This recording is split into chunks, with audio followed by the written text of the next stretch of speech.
The Fella with the Fiddle is a 1937 Warner Brothers cartoon. This is directed by Freleng and written by Cal Howard, with voices provided by Billy Bletcher, Mel Blanc, Bernice Hansen, Stanley Fields, and Shirley Reed. And this has a really nice narrative structure.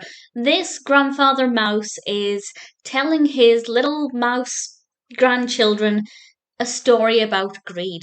And he tells the story of this mouse who had a fiddle, who faked an ailment to obviously get more money, and then we see that actually he goes home and he lives in this really brilliant place, and there are a lot of interesting kind of gadgets and things, and it's a very high-tech property.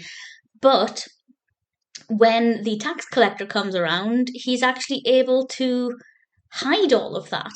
And the big question is, will he get caught, or will he be able to live this luxurious life, conning people and being greedy?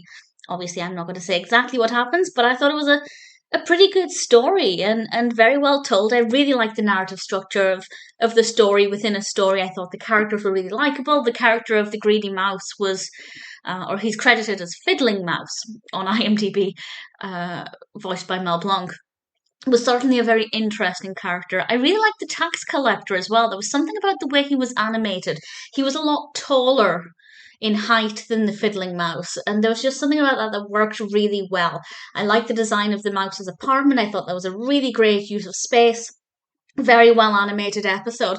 No complaints at all. I really enjoyed it. I think obviously the fella with the fiddle has a great story about greed, but it's also a really fun narrative, very well animated, really good pacing. Needless to say, the fella with the fiddle is definitely one that I recommend.